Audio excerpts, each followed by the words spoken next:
A routine traffic stop spirals out of control when a pregnant woman is handcuffed on the side of the road. But just 10 minutes later, the police chief storms in, and everything changes. What happened in those 10 minutes to flip the script? And why was this officer's secret history hidden for so long? You won't believe how deep this story goes. Before we start the story, tell us in the comments where you're watching from today. And if you enjoy stories like this, don't forget to subscribe and turn on the notifications so you never miss a new one. The morning sun shone brightly over the quiet neighborhood, where the streets were still coming alive with the sounds of everyday life. Officer Daniels sat in his patrol car near the corner of Maple and 3rd, sipping coffee and scanning the traffic. He was fresh out of the academy, eager to make his mark. This wasn't a neighborhood where much usually happened, but Daniels took pride in being sharp and alert. He believed in the rules, and today, he told himself, was just another day to uphold them. Just as he finished his coffee, a car rolled through a stop sign at the intersection ahead. It was a small, older sedan with a dented bumper and faded paint. Daniels frowned, flipped on his lights, and followed the car. As it pulled over, he noted the driver, a young black woman, visibly pregnant, stepping out slowly, her hands gripping the steering wheel for support before she fully stood. She seemed nervous but composed as Daniels approached her window. "License and registration," Daniels said curtly, his tone leaving no room for discussion. The woman, whose name he would soon learn was Maya Johnson, nodded and reached for her purse on the passenger seat. She moved carefully, her movements deliberate, but Daniels's hand instinctively hovered near his holster. "Slowly," he warned, his voice sharper now. Maya paused, then continued to retrieve her wallet. "Officer," Maya said, her voice calm but strained, "I'm just trying to get to my doctor's appointment. I know I should have stopped completely, but Daniels cut her off. "The law doesn't make exceptions," he snapped. "A rolling stop is a violation, pregnant or not." Maya blinked at him, her expression faltering. "I understand, but I really need to—" "Step out of the car," Daniels interrupted. His words were more a command than a request. She hesitated, confusion and concern flashing across her face. "Is this really necessary? I wasn't speeding. I didn't mean to." "Step out of the car!" Daniels raised his voice. Maya sighed heavily and opened the door, carefully swinging her legs out and holding onto the roof for balance. She was visibly pregnant, her hand resting on her belly, her movements slow. People passing by began to take notice, some glancing curiously at the scene unfolding. "I'm not resisting," Maya said softly, her voice steady despite the anxiety clearly etched on her face.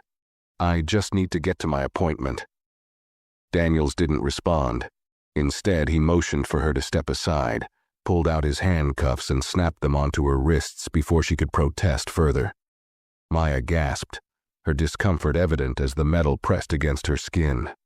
"You're under arrest," Daniels said coldly. "Failure to comply and obstruction." "But I didn't—" Maya's voice cracked, but she stopped herself, clenching her jaw as her breathing quickened.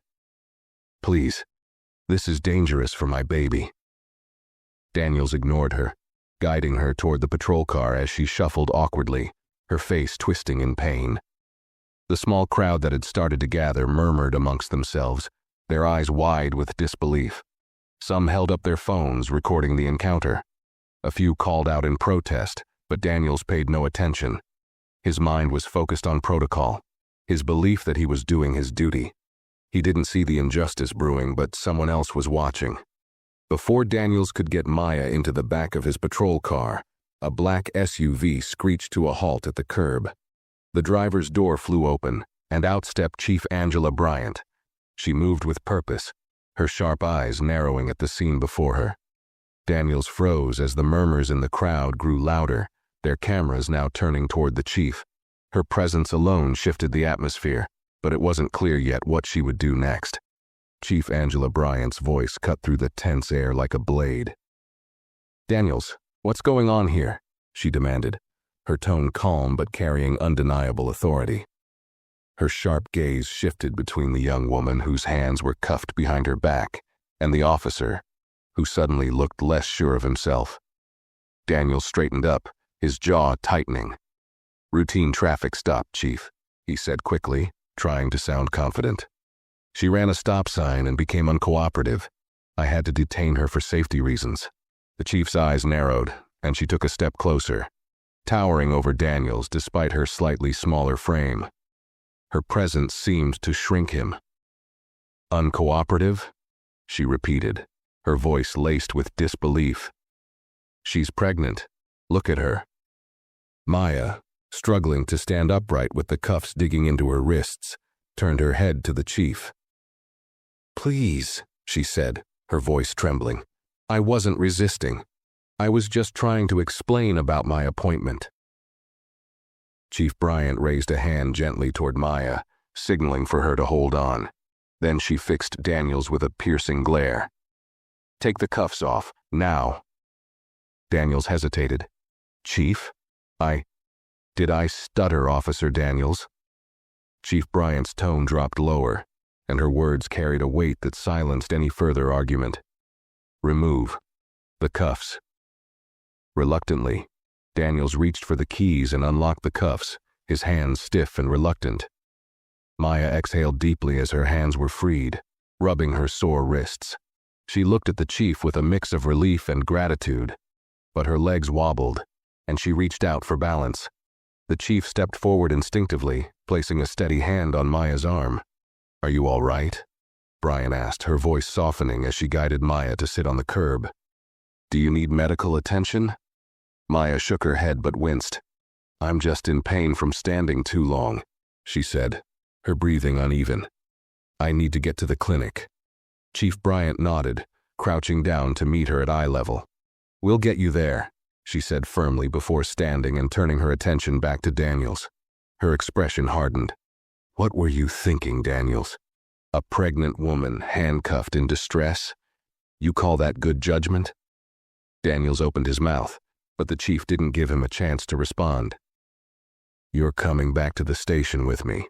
I'm placing you on administrative leave pending a review of your actions today." The crowd, now larger and more vocal, started clapping and murmuring their approval. Someone shouted, "Finally, some accountability." Daniel's face flushed red as he muttered, "Yes, Chief," his eyes glued to the ground. "Good," Chief Bryant said, then turned to Maya again. "Let me make this right. I'll personally make sure you get to your appointment." Maya nodded, her voice barely audible as she said, "Thank you." The chief helped her to her car, all while the crowd continued recording, their phones capturing every moment. The whispers among them grew louder, speculating about what might happen to Daniels. Some called for more action, while others shook their heads, wondering how it had gotten this far. The tension lingered in the air, but something had shifted. Chief Bryant had taken charge, and her actions spoke louder than words. Still, as Daniels walked toward the chief's SUV under her watchful eye, a faint shadow crossed her face. She knew this wasn't the end of it. As the chief drove Maya to the clinic, the silence in the car was heavy. Maya sat in the passenger seat, her hands resting on her belly, her breathing still uneven. Chief Bryant glanced over at her, her stern demeanor softening slightly. "You sure you're okay?" the chief asked again, her voice quieter now, almost gentle. Maya nodded, though her expression remained tense. "I'll be fine. I've just been dealing with a lot lately. This didn't help." Her voice cracked slightly on the last word, and she blinked rapidly to keep tears at bay. Chief Bryant tightened her grip on the steering wheel, her jaw clenching. "I'm sorry this happened. It shouldn't have." She hesitated for a moment before adding, "And it won't go unanswered." Maya glanced at her, her eyes filled with a mix of gratitude and lingering distrust. "I've heard that before," she said quietly, almost to herself. "But things don't change. People like that." She stopped herself, shaking her head. "Never mind." The chief didn't press her, but her silence carried a weight of understanding. She parked in front of the clinic and quickly got out, moving to Maya's side to help her out of the car. Maya accepted the assistance reluctantly, her steps cautious but steady. "I'll wait here for you," Bryant said firmly. "Take as much time as you need. I'll make sure you're not left stranded again." Maya paused at the clinic door, turning to face the chief. "Why are you doing this?" she asked, her voice tinged with skepticism. "Most people in your position wouldn't care." Bryant met her gaze, her expression resolute. "Because it's my job to care. And because this isn't the first time I've had to clean up someone else's mess. Hopefully, it'll be the last." Maya studied her for a moment, then nodded and disappeared inside. As Bryant returned to the car, her phone buzzed with a call from the station. It was her deputy, Officer Reed. "Chief, we've got a situation," he said, his voice tense. "People are already talking about what happened with Daniels. The footage is all over social media." Bryant exhaled sharply, rubbing her temples. "Of course it is. What are they saying?" Reed hesitated. "It's bad. The community's furious and the mayor's office called. They want answers." Bryant leaned back in the driver's seat, her mind racing. She knew this was more than just an internal issue now. The public wanted action, and Daniel's behavior was only the tip of the iceberg. "Call a meeting with the department," she said firmly. "I want everyone there by the time I get back. This ends today." As she hung up, Bryant's gaze lingered on the clinic doors. She thought about Maya, the pain in her voice, and the exhaustion in her eyes. This wasn't just about Daniels. This was about the entire system, one that had failed too many people for too long. She sighed deeply, knowing that what lay ahead wouldn't be easy, but for the first time in a long while, she felt ready to face it. The tension in the precinct conference room was palpable when Chief Bryant walked in. Every officer had been called in, and the room buzzed with murmurs of curiosity and unease. Daniels sat stiffly at the far end of the table, his face pale and his eyes fixed on the papers in front of him. As the chief entered, the room fell silent, her presence demanding attention without a single word. Bryant placed a folder on the table, her expression stern. "I'm not here to sugarcoat anything," she began, her voice cutting through the silence. "What happened today with Maya Johnson wasn't just a mistake. It was a failure of judgment, a failure of respect, and, frankly, a failure of this department." Daniels shifted uncomfortably in his seat but said nothing. Bryant's sharp gaze swept across the room, making it clear that her words were meant for everyone, not just him. "I've seen the footage," she continued, her tone firm, "and so has the public. Right now, we're not just dealing with one bad call. We're dealing with the trust this department has broken, again and again. Daniel's actions today could have escalated into a tragedy, and I won't stand by and let that slide." The murmurs started again, low and uncertain. Bryant held up a hand, silencing them. "This isn't the first complaint we've had about officers making biased assumptions, and it won't be the last unless we change. I've already spoken with the mayor's office, and we're implementing mandatory bias training effective immediately." A ripple of discomfort spread through the room. Some officers exchanged glances, while others stared at the table. Daniels finally spoke, his voice defensive. "Chief, I was following procedure. She broke the law. I was just doing my job." Bryant's eyes locked onto his, and her expression hardened. "Your job is to enforce the law fairly, Daniels, not to humiliate or endanger the people you're supposed to protect. A pregnant woman, in visible distress, should never have been treated the way you treated her today. That wasn't policing. It was abuse of power." Daniels opened his mouth to respond, but Bryant didn't give him the chance. "You're on administrative leave, effective immediately. Your actions will be reviewed, and I'll decide if you have any place in this department going forward." The room fell silent again, the weight of her words sinking in. Bryant took a deep breath, her voice softening slightly as she addressed the group. "I know most of you come to work every day trying to do the right thing, but we have a problem here, and ignoring it won't make it go away. We need to be better, for ourselves, for this community, and for the people who trust us to protect them." Her gaze lingered on each officer, daring them to challenge her. "The badge isn't a shield to hide behind. It's a symbol of responsibility. If you can't carry that weight, you're in the wrong place." As Bryant closed the meeting, she felt the eyes of her officers on her, some filled with respect, others with resentment. She knew the changes she was proposing wouldn't be easy. But as she walked back to her office, her phone buzzed again. It was a notification. Another video of the incident with Maya. This one already gaining thousands of views. Bryant sighed.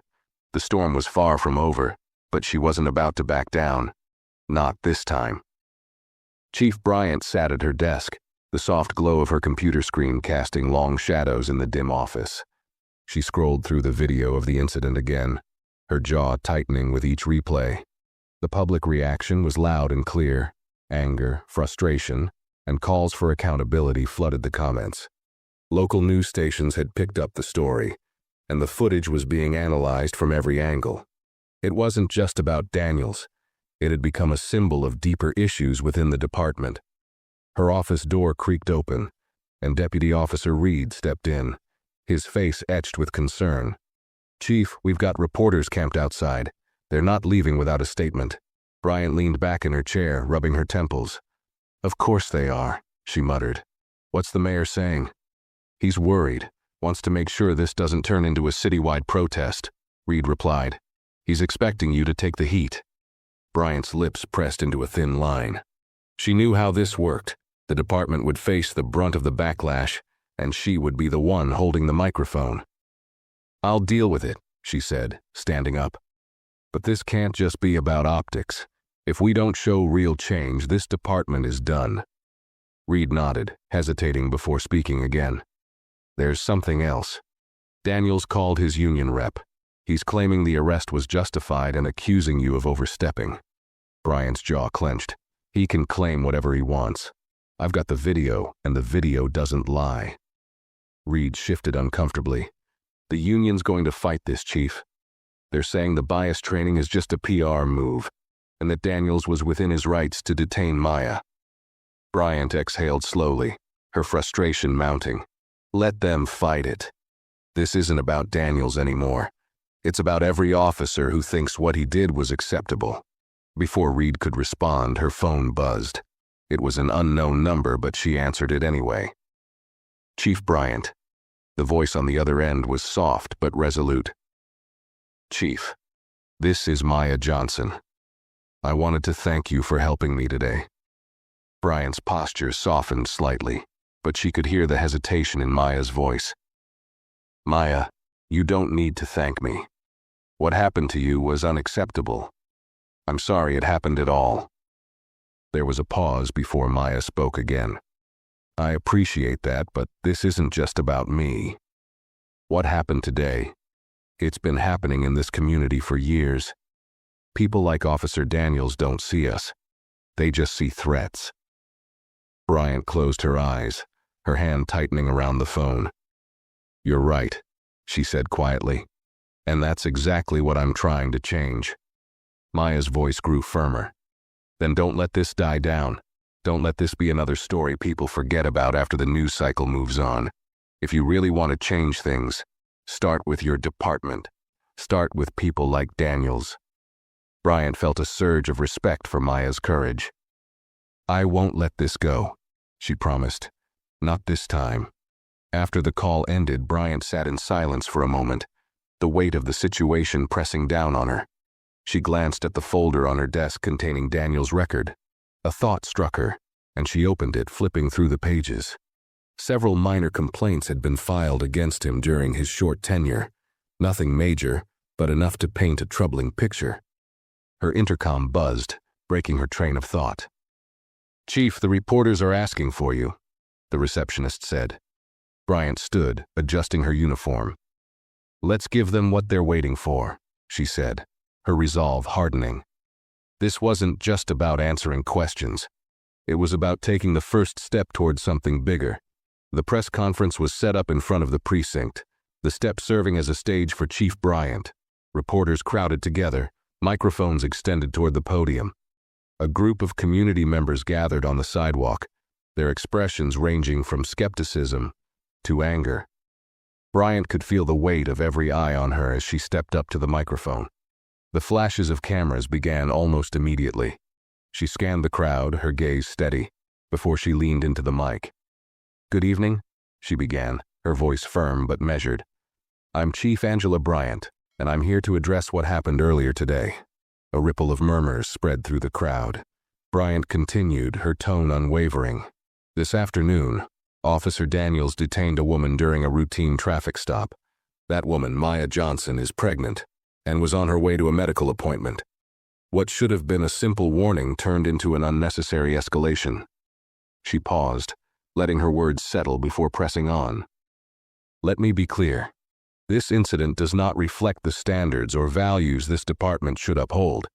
The actions taken were unacceptable, and Officer Daniels has been placed on administrative leave pending a full investigation." A hand shot up from the press.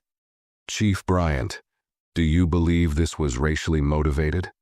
Bryant hesitated for only a moment, choosing her words carefully. "I believe that Officer Daniels' actions were rooted in bias, conscious or not. This is why we are implementing immediate reforms, starting with mandatory bias training for every officer in this department. This is not about protecting one officer's reputation. This is about rebuilding trust." The crowd murmured louder, some nodding in agreement while others remained skeptical. Another reporter spoke up, her tone pointed. "Chief, critics are saying these measures are just a way to pacify the public. How do you respond to that?" Bryant straightened her shoulders, her gaze firm. "Words without action mean nothing. I won't stand here and promise perfection overnight. Change takes time, but it starts with accountability. That's why, in addition to bias training, we will create a civilian oversight board to review cases of misconduct. This department will no longer investigate itself unchecked." The murmurs turned into scattered applause from the community members. The reporters continued their questions, but Bryant held up a hand. "I'll take one more question." A young journalist stepped forward, her voice clear and direct. "Chief, what message do you want to send to Maya Johnson and others in this community who have experienced similar incidents?" Bryant took a deep breath, her voice softening just enough to carry the weight of sincerity. "To Maya and everyone else who's felt unseen, unheard, or unprotected by those sworn to serve them, I say this: I hear you. I see you, and I promise to do everything in my power to make this right. Not just for today, but for every day moving forward." As she stepped away from the podium, the crowd erupted into a mix of applause and lingering murmurs of doubt. Bryant felt the tension in her chest loosen slightly, but she knew this was only the beginning. Behind her, in the precinct, she could already see Daniels glaring out a window, his resentment clear. She ignored it. There was too much at stake to worry about bruised egos. Walking back inside, she found Maya waiting in the lobby, her expression cautious but curious. "You didn't hold back out there," Maya said quietly. Bryant smiled faintly. "I couldn't afford to. Not this time." Maya nodded, her shoulders relaxing slightly. "Let's hope it's more than just words." "It will be," Bryant said firmly. "I'll make sure of it." Chief Bryant returned to her office, exhaustion tugging at her, but she didn't have time to rest. The day's events had already spiraled into something far larger than a single incident. Calls from city officials, emails from community leaders, and endless social media notifications swirled together into a storm that needed immediate attention. As she sat down, her phone buzzed with a call from the mayor. Bryant braced herself, picking up. "Mayor Grant." "Angela," the mayor's voice was clipped, frustration clear. "I've been fielding calls all evening. This situation with Daniels is a PR nightmare. People are angry, and the media isn't letting up." Bryant straightened in her chair. "With respect, Mayor, this isn't just about PR. This is about trust, and we've lost it. The public has every right to be angry." "Be that as it may," Grant replied, his tone softening slightly. "You've put us in a tight spot with these reforms you announced. A civilian oversight board, bias training. That's going to ruffle feathers with the union." "Let them ruffle," Bryant said sharply. "We've let this go unchecked for too long. If we don't make changes now, the city's going to pay for it later, with protests, lawsuits, or worse." There was a pause on the other end of the line. Finally, the mayor sighed. You're not wrong, but you've made this personal. The union's already talking about Daniels filing a grievance against you. Bryant clenched her jaw. Let him. This isn't about me, Mayor. It's about holding this department accountable. If Daniels wants to fight it, he'll have to explain his actions to the Oversight Board. The mayor sighed again, longer this time. All right, Angela. I'll back you on this, for now. But be ready for pushback. Bryant hung up, leaning back in her chair as the weight of the situation settled deeper on her shoulders. She knew she had stepped onto a precarious path, but there was no turning back now. Her thoughts were interrupted by a knock on her door. It was Reed. Chief, he said, stepping inside. Daniels is in the briefing room. He's demanding to speak with you. Bryant's eyes narrowed. Demanding? Reed nodded grimly. He's saying this whole thing is unfair. He wants his side of the story to be heard. Bryant stood, her shoulders squared. Then let's hear it. In the briefing room, Daniels sat at the far end of the table, his arms crossed tightly over his chest. His jaw was set, and his eyes burned with defiance. Bryant entered, closing the door behind her, and sat down across from him. For a moment the room was silent, the tension thick between them. All right, Daniels, Bryant said evenly. You wanted to speak. I'm listening. Daniels leaned forward, his voice tight with frustration. What happened out there wasn't what you're making it out to be. I followed protocol. She didn't stop at the sign. She was argumentative. I acted according to training. Bryant's gaze didn't waver. Your training tells you to handcuff a visibly pregnant woman who's calmly trying to explain herself. She was reaching into her car. Daniels shot back. How was I supposed to know what she was grabbing? Did you ask her? Bryant countered, her tone sharp. Did you pause to consider the situation before escalating it? Daniels faltered for a moment but recovered quickly. I was doing my job. No, Daniels, Bryant said, her voice colder now. You were abusing your authority. You weren't thinking about her safety, her condition, or the community you're supposed to serve. You saw a black woman and made assumptions. Daniels's face flushed red. That's not fair. Bryant leaned forward, her voice lowering but losing none of its edge. What's not fair, Daniels, is how often people like Maya are treated as threats before they're even given a chance to speak. What's not fair is the fear people feel when they see someone like you pulling them over. You may not see it, but your actions today were part of a bigger problem. Daniels opened his mouth to respond, but Bryant raised a hand to stop him. This isn't just about you. This is about what you represent when you wear that badge. If you can't understand that, you don't belong in this uniform. Daniels sat back, his defiance wavering. For the first time, a flicker of doubt crossed his face, but he quickly masked it with a scowl. I'll take this to the union, he muttered. Bryant stood, her tone final. Do what you need to do, but this department will change, with or without you. She turned and walked out, leaving Daniels alone with his thoughts. Chief Bryant closed the door behind her and paused in the hallway, the tension of the confrontation still hanging in the air. Her conversation with Daniels had been draining, but it reaffirmed her conviction. Change wouldn't come easily, especially with officers like him entrenched in old habits and defensiveness. As she walked toward her office, Reed caught up to her. You all right, Chief? He asked, his voice low. Bryant nodded, though her expression was tense. Daniels doesn't get it, and honestly, I don't know if he ever will. Reed hesitated. There's something else you should know. The union rep just called. Daniels filed his grievance, and they're pushing back hard on the bias training. They're framing it as punitive instead of educational. Bryant stopped, her jaw tightening. They're doubling down? Reed gave her a grim nod. It's turning into a bigger battle than just Daniels. The union's saying your reforms are unnecessary and undermining morale. Bryant let out a slow breath, steadying herself. Let them talk. If they want to fight this publicly, I'll meet them head on. The community deserves better, and I'm not backing down. Reed's expression softened slightly. You've got a lot of support out there, Chief, not just from the community. Plenty of officers want these changes too. They're just afraid to speak up. Bryant glanced at him, surprised by the admission. Is that so? Reed nodded. You're not alone in this, even if it feels like it. You've got people behind you. The faintest hint of a smile touched Bryant's lips, though her eyes remained determined. Good, because this isn't a fight I can win on my own. Back in her office, Bryant sat down and opened her laptop, drafting a memo to the entire department.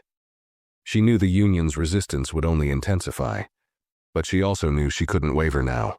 As she typed, her words were deliberate, clear, and uncompromising. This department is at a crossroads. We can either continue as we've always done, letting bias and fear dictate our actions, or we can rise to the challenge and rebuild the trust we've lost. Change is never easy, but it's necessary, and it starts with us. She attached the finalized bias training schedule and sent the memo to every officer. Then she leaned back, her mind racing with the steps still ahead. The Civilian Oversight Board, public outreach, and internal evaluations, all critical pieces of a much larger puzzle. Her phone buzzed, pulling her from her thoughts. It was another call from Maya Johnson. Ms. Johnson, Bryant said, answering quickly. Is everything all right? Maya's voice was calm, but carried a quiet urgency. I wanted to thank you for speaking up today. But I also wanted to warn you, people in the community are watching closely. They've seen promises like this before, and they don't believe change is real until it lasts. Bryant nodded, even though Maya couldn't see her. I understand, and you're right to feel that way. This department has failed before, but I'm going to do everything I can to make sure we don't fail again. There was a pause on the line before Maya replied. Then keep your word, Chief, because if you don't, it's not just the department you'll lose. It's this entire community. The line went dead, leaving Bryant staring at her phone, the weight of Maya's words pressing down on her. She set the phone aside and stared out her office window. The city lights glimmered in the distance, and the muffled hum of activity filtered through the precinct walls. Change was coming, but the battle was far from over, and Bryant knew the hardest fights were yet to come. The precinct buzzed with tension the next morning as officers filed into the briefing room for the first scheduled bias training session. Some entered with quiet determination, ready to listen and learn. Others walked in with visible reluctance, muttering under their breath about politics and overreach. Chief Bryant stood at the back of the room, her arms crossed, observing the mix of expressions. Officer Daniels sat near the corner, his jaw tight and his eyes focused straight ahead. His presence felt like a storm cloud hovering over the room, a visible reminder of the incident that had ignited this change. Bryant's gaze lingered on him for a moment before shifting to the front, as the trainer, a woman in her late 40s with a calm but authoritative demeanor, began the session. Good morning, the trainer began, her voice even. My name is Dr. Monica Reed, and I'm here to talk about something that often goes unspoken but is always present. Bias. The room stirred, a few officers exchanging wary glances. Reed continued without hesitation. Bias isn't about being a bad person. It's about the assumptions we all carry, often without realizing it. But when those assumptions dictate our actions, especially as officers of the law, they can have dangerous, even deadly consequences. Bryant watched as the officers shifted in their seats. Some leaned forward, listening intently. Others sat back, arms crossed, their skepticism apparent. Reed walked to the whiteboard, writing 2 words in large, bold letters. Assumption and impact. Let's start with a simple exercise, she said, turning back to the group. Raise your hand if you've ever made an assumption about someone based on their appearance. The room went silent. A few hands went up hesitantly, while others stayed firmly at their sides. Daniels didn't move, his expression unreadable. Now, keep your hand up if you've ever realized later that assumption was wrong. More hands rose, though some officers looked visibly uncomfortable. Reed smiled slightly, her tone softening.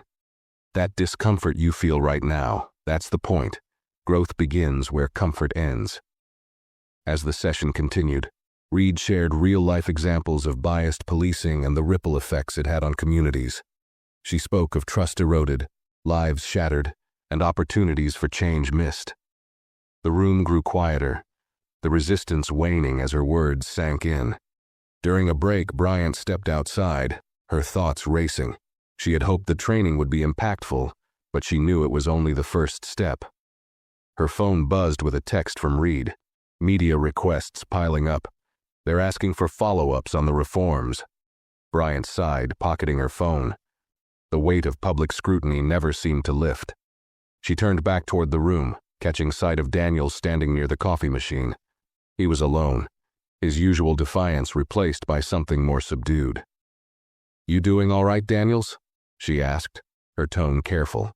He glanced at her, his jaw working as if he was deciding what to say.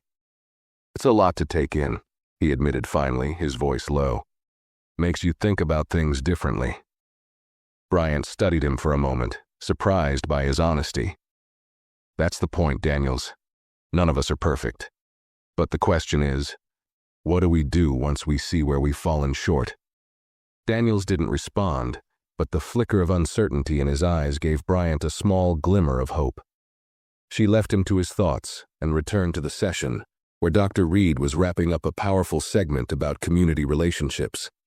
As the training ended and officers filed out, Bryant stood by the door, watching each of them closely. Some nodded respectfully as they passed. Others avoided her gaze. But Daniels paused, his expression conflicted. "Chief," he said, his voice hesitant, "do you really think this is going to change anything?" Bryant met his gaze, her tone steady. "It depends on you, Daniels. It depends on all of us." For a moment he said nothing, then gave a curt nod and walked away. Bryant watched him go, her determination hardening. The road ahead was long, but today had been a start, and sometimes a start was all you needed. The following days at the precinct felt like a slow grind. The bias training sessions continued, and while some officers began engaging with the material, others remained outwardly resistant. Chief Bryant made it a point to attend every session, standing in the back of the room, ensuring her presence was both a reminder and a statement of her commitment. Meanwhile, the community's response to the reforms was mixed. Some saw the efforts as genuine and overdue, while others dismissed them as performative.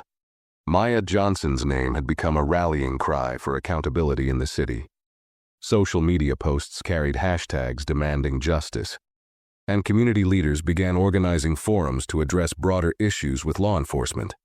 Bryant knew the department was under a microscope, and every move they made, or failed to make, would be scrutinized. One afternoon, as Bryant worked through a pile of reports in her office, Reed knocked on the door and stepped in, holding a folder. "You need to see this," he said, placing it on her desk. Bryant opened the folder, her eyes scanning the contents quickly.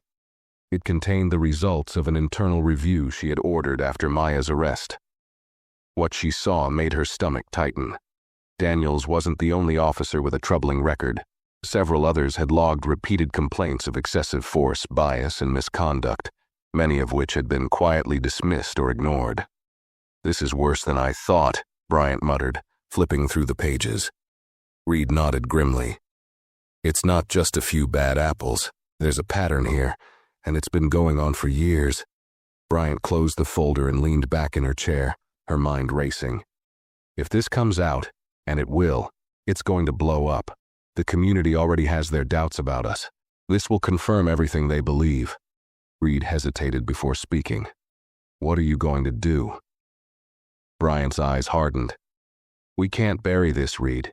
If we want real change, we have to start by admitting where we've gone wrong. Transparency is the only way forward." Reed looked uncertain.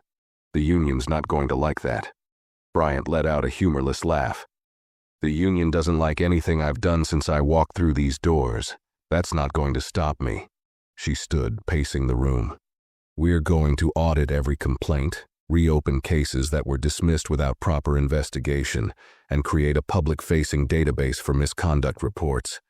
If this department has skeletons, we're dragging them out of the closet." Reed gave her a long look. You realize this could blow back on you.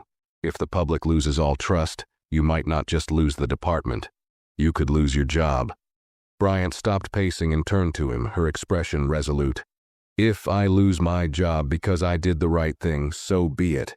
I didn't sign up for this to protect my reputation. I signed up to protect this community. Reed nodded slowly, his respect for her clear. All right, Chief, I'll start pulling the files. As Reed left the office, Bryant sat back down, staring at the folder on her desk. The weight of her decisions pressed heavily on her, but she knew there was no alternative. She opened her laptop and began drafting a statement for the public. If the department was going to come clean, it had to come from her. The statement didn't mince words. It acknowledged the department's failings, apologized to the community, and outlined the steps they were taking to rebuild trust. As she typed, Bryant felt a strange mix of fear and determination. The fallout would be brutal, but she reminded herself of Maya's words. If you don't follow through, you'll lose more than the department. You'll lose this community. When she finished, she sent the draft to Reed for review, then leaned back in her chair, letting out a long breath. The battle was far from over, but Bryant had already made her choice. There was no turning back now. The press conference announcing the internal audit was scheduled for the following afternoon. The precinct buzzed with activity as staff prepared statements, adjusted protocols, and braced for the fallout. Word had already leaked that Chief Bryant planned to address long-ignored complaints, and the media gathered outside, their cameras ready. Inside her office, Bryant reviewed her speech one last time. Reed entered with a stack of files, placing them on her desk. These are the first batch of reopened cases, he said. Some of them are messy, Chief. A few of these officers are still on active duty. Bryant glanced at the files, her resolve hardening. We'll deal with it. One case at a time if we have to. Reed hesitated, then added, Daniels is stirring things up. He's been talking to other officers, saying this audit is a witch hunt. Some are starting to side with him. Bryant leaned back in her chair, her eyes narrowing. Let them. The ones who fight transparency are the ones we need to watch closest. Reed nodded but looked uneasy. Just be careful, Chief. If Daniels is rallying support, this could turn ugly. Bryant's jaw tightened. Ugly or not, we're moving forward. If people like Daniels want to fight, they'll expose themselves for who they are. As Reed left, Bryant took a deep breath, steeling herself for the press conference. She knew that every word she said would be picked apart, every promise she made scrutinized. But this was her moment to set the tone for what came next. At exactly 3 p.m., Bryant stepped onto the podium outside the precinct. The crowd of reporters and community members had grown, their anticipation palpable. The cameras flashed as she adjusted the microphone, scanning the faces before her. I stand before you today, she began, her voice firm, to address a legacy of mistakes that this department has made. For too long, complaints of bias, misconduct, and abuse of power have been dismissed or ignored. That ends now. The crowd murmured, their reactions mixed. Bryant continued, her tone resolute. We are launching a full audit of all past complaints, and every case will be reopened and reviewed. This will not be easy. It will not be quick. But it is necessary. The trust of this community depends on it. She paused, letting the weight of her words settle. This department exists to serve and protect everyone, not just some. To the community I say this. We hear you. We see you. And we are committed to earning back your trust no matter how long it takes. A reporter raised her hand. Chief, do you believe this will fix the deep-seated issues in law enforcement? Bryant didn't hesitate. This is a start. Real change takes time and sustained effort. But without transparency, there can be no accountability. And without accountability, there can be no trust. The crowd broke into applause, though it was scattered and cautious. Bryant stepped back from the podium, her expression composed, but the tension in her chest lingered. The real work was just beginning. As the crowd dispersed, Bryant returned to her office to find Maya Johnson waiting for her in the lobby. Maya's expression was calm but guarded, her arms crossed as she leaned against the wall. Bryant motioned for her to follow, and they entered the privacy of her office. Maya sat across from Bryant, her gaze unwavering. "I heard the speech," she said, her voice neutral. "It sounded good, but speeches don't change things." Bryant nodded, understanding the skepticism. "You're right. They don't.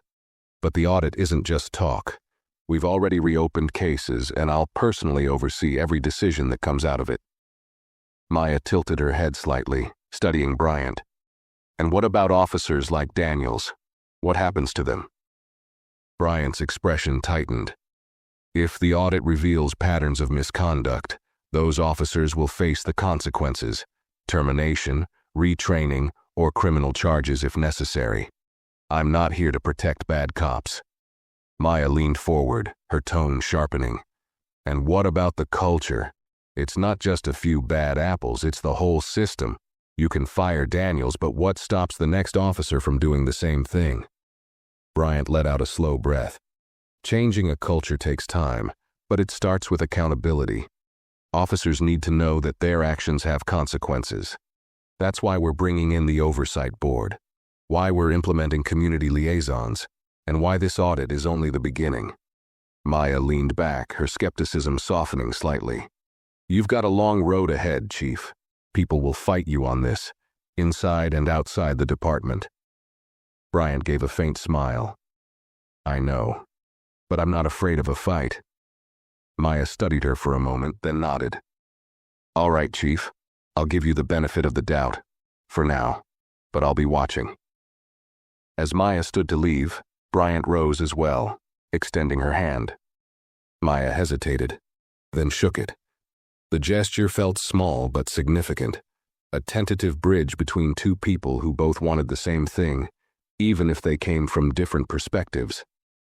When Maya left, Bryant sat back down, the weight of her responsibilities pressing on her. She glanced at the stack of reopened cases on her desk, each one a reminder of how far they still had to go. But as she began sorting through them, she felt a flicker of hope. Change wouldn't come overnight, but it had to start somewhere, and she was determined to see it through. As the audit progressed, tensions within the precinct reached a boiling point. Officers who had prided themselves on years of unchallenged authority now found themselves under scrutiny. The reopened cases revealed troubling patterns: incidents brushed under the rug, complaints dismissed without investigation, and evidence that officers like Daniels had been protected by an unspoken code of silence.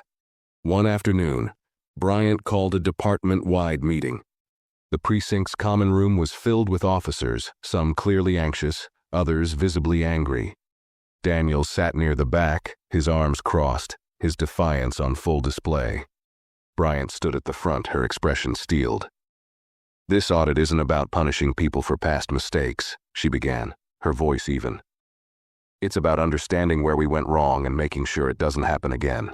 Daniels scoffed audibly, and several heads turned in his direction. Bryant ignored him and continued. "We've uncovered several cases that should have been properly investigated but weren't. That failure falls on this department, and it's a failure I take responsibility for as your chief." Her admission sent a ripple through the room. Officers exchanged uncertain glances, caught off guard by her willingness to shoulder the blame. "But responsibility doesn't end with me," Bryant added. "Every officer in this room is part of this department's legacy, good and bad. If we want to move forward, we need to acknowledge our mistakes and commit to doing better." Daniel stood abruptly, his voice cutting through the silence. "With all due respect, Chief, this feels like a witch hunt. You're dragging good officers through the mud for doing their jobs. It's easy to criticize from behind a desk." Bryant locked eyes with him, her voice calm but sharp. "This isn't about criticizing, it's about accountability. And if you think being held to a higher standard is unfair, maybe you're in the wrong profession." The room went silent, the weight of her words settling heavily. Daniels glared at her for a moment before sitting back down, muttering under his breath. Bryant scanned the room, her gaze steady. "If anyone here feels they can't meet these standards, now is the time to speak up, because this department is changing, with or without you." No one else spoke. The silence wasn't necessarily agreement, but it was a sign that the message had landed. As the meeting ended and officers began filing out, Bryant watched them closely, wondering who would rise to the challenge and who might choose to walk away. The pressure outside the department continued to build. Community forums organized by local leaders became standing-room-only events, with residents sharing their stories of mistrust and fear. At one such meeting, Bryant decided to attend in person, sitting quietly in the back as speaker after speaker recounted their experiences. An elderly man stood, his voice steady despite the weight of his words. "I've lived in this neighborhood for over 50 years, he said, "and in all that time, I've never felt like the police were here for us. They see us as threats, not neighbors." A young woman followed, holding back tears as she described being stopped multiple times on her way to work. "I've never done anything wrong," she said, her voice breaking. "But every time I see those lights behind me, I wonder if today's the day it goes too far." Bryant listened intently, her stomach tightening with each story. She knew these weren't isolated incidents. They were a reflection of a system that had long prioritized authority over understanding. When the moderator opened the floor to questions, a man in the crowd turned to Bryant, his tone sharp. "What are you going to do about it, Chief? We've heard promises before. What makes you any different?" Bryant stood, the room falling silent as she walked to the front. She faced the crowd, her voice steady, but filled with conviction. "I can't change the past," she began, "but I can change what happens next. The audit we're conducting is just the beginning. We're implementing new protocols, creating a civilian oversight board, and ensuring officers who violate their oath face consequences. But I know that words mean nothing without action." She scanned the faces in the crowd, her expression firm. "I'm here tonight because I want to hear from you. Not just about what's gone wrong, but about what you need from us moving forward. I'm not here to defend the mistakes of this department. I'm here to fix them." The room was quiet for a moment before someone in the back clapped. The applause spread slowly, hesitantly, but it grew louder, filling the room. Bryant felt a flicker of hope. It wasn't full trust, not yet, but it was a start. And for now, that was enough. The applause from the community forum had barely faded when Chief Bryant returned to the precinct that night.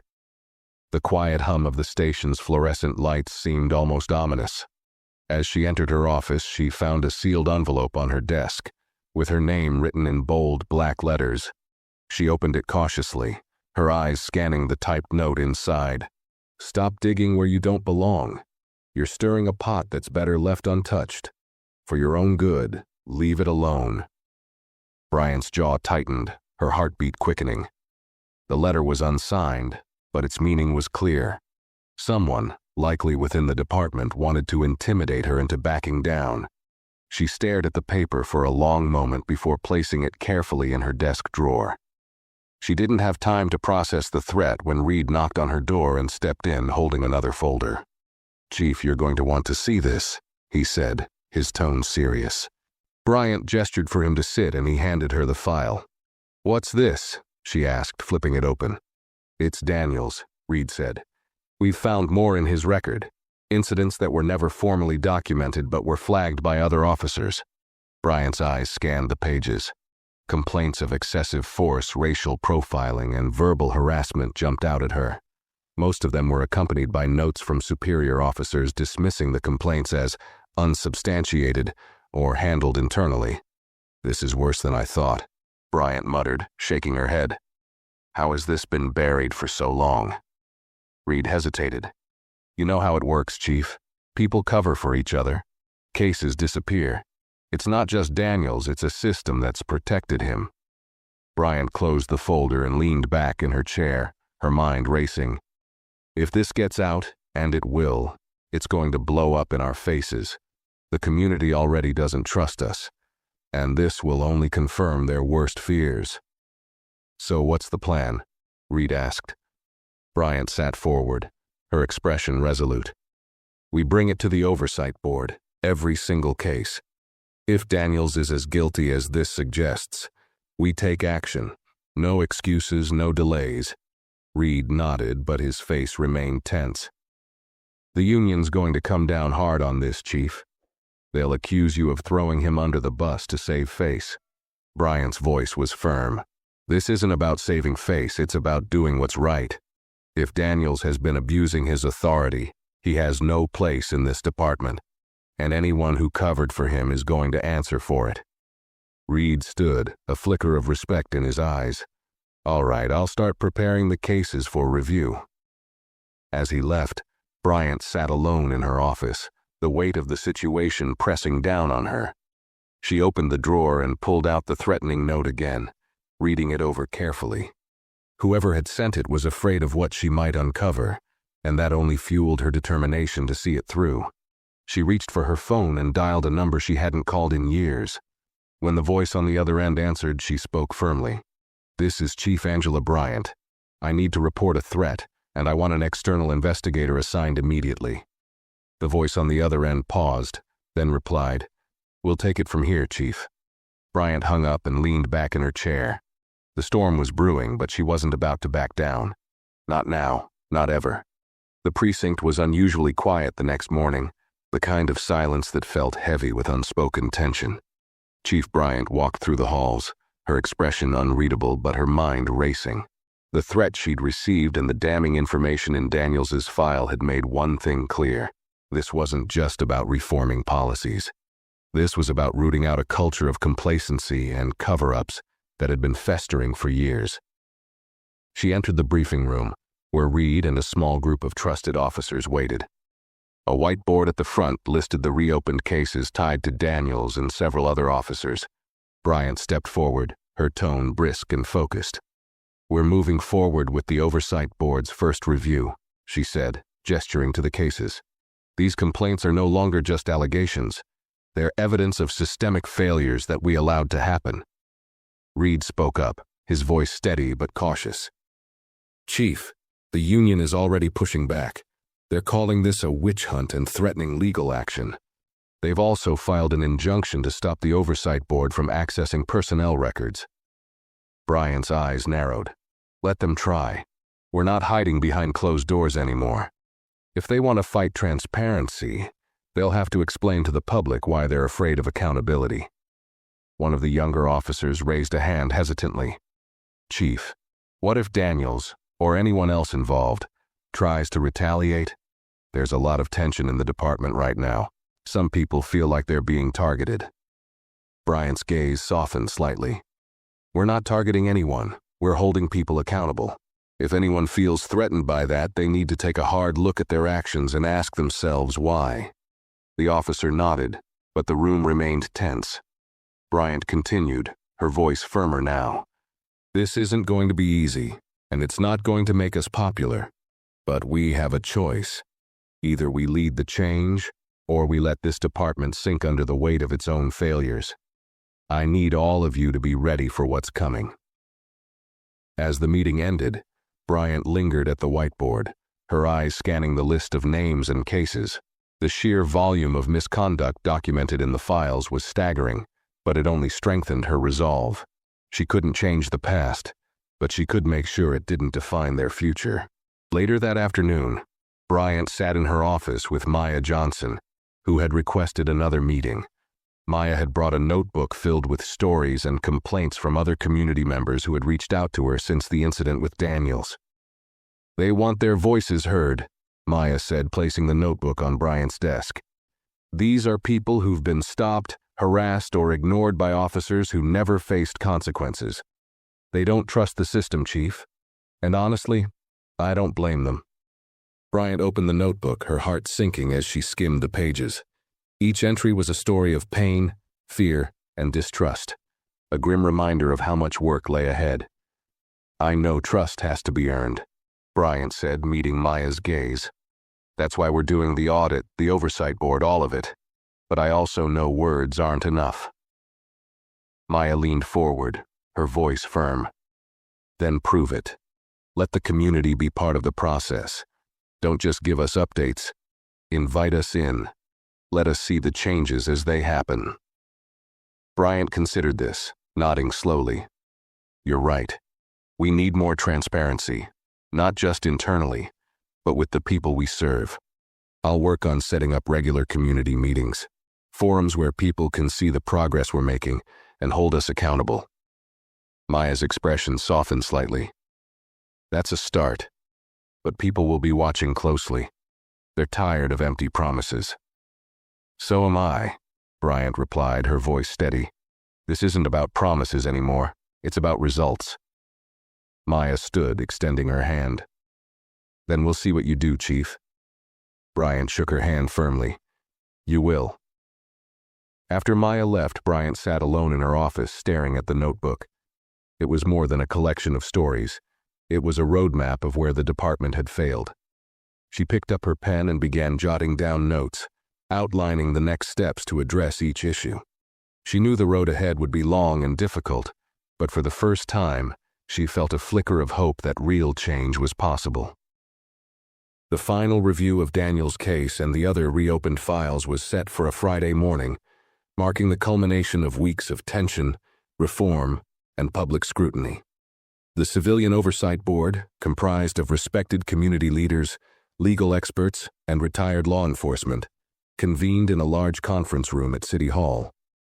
The media had been barred from the proceedings, but the anticipation outside was palpable. Protesters lined the streets, holding signs that read, "Justice for Maya," and "No more silence." Chief Bryant arrived early, a thick stack of documents in hand. She had spent the night preparing her presentation, determined to leave no room for doubt. As she stepped into the room, she was met with the stern but hopeful gazes of the board members. At the center of the long table sat the chair of the board, an elder stateswoman named Evelyn Carter, who had spent decades advocating for civil rights. "Chief Bryant," Evelyn said, motioning for her to sit. "Thank you for joining us." Bryant nodded, placing the documents on the table. "Thank you for taking this on. I know it hasn't been easy." Evelyn's gaze was steady. Reckoning with the truth never is, but it's necessary. The proceedings began with a detailed review of Daniels's record. Complaint after complaint was read aloud, each one painting a damning picture of a pattern of misconduct. The board members asked pointed questions, and Bryant answered them with unflinching honesty. "Why wasn't this addressed sooner?" one board member asked, his tone sharp. Bryant didn't flinch. The systems in place allowed these complaints to be dismissed or buried. That's why we're overhauling those systems now. We're creating safeguards to ensure this can't happen again. The board continued their questioning, turning their attention to other officers implicated in the audit. Bryant presented evidence, outlined new protocols, and explained how the department planned to rebuild trust. Each word she spoke felt like a step forward, but the weight of what had been uncovered lingered heavily in the room. Finally, it was Daniel's turn to speak. He sat at the far end of the table, flanked by his union representative. His tone was defensive, his words rehearsed. "I followed procedure," Daniels insisted. "I did what I was trained to do. If there was a misunderstanding, that's unfortunate, but I never acted out of bias." Evelyn leaned forward, her voice calm but firm. "Officer Daniels, how do you explain the consistent pattern of complaints against you? Multiple people from different incidents have described similar behavior." Daniels shifted in his seat. "People can say whatever they want. It doesn't mean it's true." Bryant interjected, her voice steady but cutting. "The evidence says otherwise, Daniels. These aren't isolated incidents. They're part of a larger problem, one that this department failed to address, until now." Daniels's face reddened, but he didn't respond. The silence in the room was heavy as Evelyn turned back to Bryant. "Chief, based on this audit and the evidence presented, what do you recommend for Officer Daniels?" Bryant took a deep breath, her voice clear and unwavering. "Termination, and if further investigation supports it, criminal charges." A murmur spread through the room, and Daniel's union representative stood, protesting loudly. "This is a vendetta. You're scapegoating him to save face." Evelyn raised a hand, silencing the outburst. "We've heard enough. The board will deliberate and issue our recommendations by the end of the day." The session adjourned, and Bryant stepped outside into the glaring sunlight. The crowd of protesters erupted into cheers and chants as she emerged, though some voices called out for more drastic action. She raised a hand, acknowledging them, but didn't stop to speak. The weight of the day pressed heavily on her shoulders. Back at the precinct, she found Reed waiting in her office. His expression was a mix of exhaustion and quiet pride. "How'd it go?" he asked. Bryant sat down, exhaling deeply. "The board has all the evidence they need. If they don't recommend his termination, I'll push for it myself." Reed nodded, leaning against the doorframe. "You've done more in these past few weeks than this department has in years. People are starting to notice." Bryant gave a faint smile. "Noticed or not, the work isn't done. This was just the first battle." As evening fell, Bryant received a call from Evelyn Carter. The board had unanimously recommended Daniels' termination and the referral of his case to the district attorney for potential criminal charges. Bryant thanked her and hung up, staring out her office window as the city lights flickered in the distance. She knew the road ahead would be long and fraught with resistance. The department still needed to rebuild trust, implement the reforms, and address the culture that had allowed officers like Daniels to thrive. But for the first time, there was real momentum, a sense that change wasn't just possible, it was happening. As she gathered her things to leave for the night, Bryant paused, glancing at the notebook Maya had left on her desk. It reminded her of the voices that had fueled this fight, voices that demanded justice, accountability, and respect. She picked it up and placed it in her bag, a symbol of the work still left to do. Walking out of the precinct, she felt the eyes of her officers on her. Some looked uncertain, others resentful, but a few, just a few, seemed hopeful. And for Bryant, that hope was enough to keep going. The fight wasn't over, but she was ready for whatever came next. If you enjoyed this story, make sure to give this video a like and share your thoughts in the comments below. We'd love to hear what you think. And don't forget to subscribe to the channel for more stories like this. Thanks for watching, and we'll see you in the next one.